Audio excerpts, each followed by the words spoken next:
বাড়ির উঠোনে লোহার বেড়ি পরিয়ে রাখা হয়েছে ৩৫ বছর বয়সী এক যুবককে। মানসিক ভারসাম্যহীন বলেই মুক্ত বাড়িতে শেকলবন্দি অবস্থায় কাটছে তার জীবন।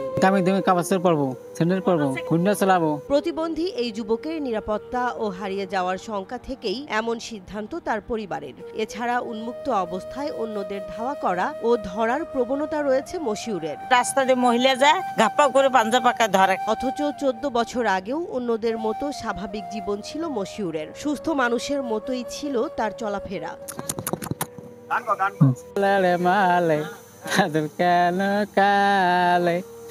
অসচ্ছল পরিবারের টগবগে তরুণ মশিউর মোটরসাইকেল মেকানিজের কাজ করতেন। হঠাৎ করেই মানসিক ভারসাম্যহীন হয়ে যান তিনি। হঠাৎ এরকম হয়েছে, আগত তো মেকানিক ছিল, মোটরসাইকেলের মেকানিক ছিল। তারপর বাড়ি এসে শুচ্ছে, সকালে উঠিয়ে ওই পাগলামি আরম্ভ করছে। এই তো টাকার অভাবে তো সামান্য চিকিৎসা একটু করছি, ভালো হয়নি।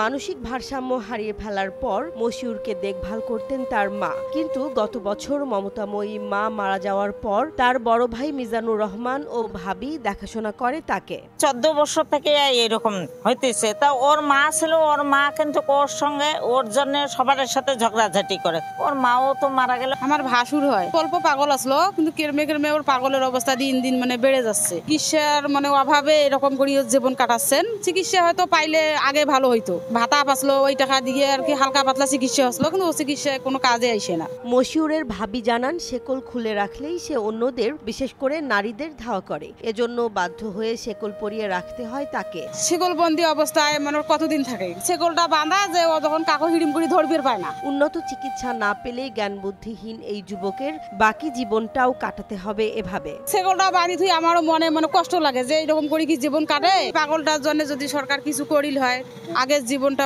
করে ফিরি পাইল হয়। পাগলা গাড়ত নিয়ে যে পাবনায় চিকিৎসা করুক, পাগলা যাতে ভালো হয়ে বাড়ি এসে। হাসি কান্না চিৎকার চেঁচামেচি করেই শেকলবন্দি জীবন পার করছেন মশিউর। উন্নত চিকিৎসার জন্য সমাজের বর্ণাঢ্য ব্যক্তি ও সরকারের কাছে সহযোগিতা চেয়েছেন প্রতিবেশীরাও।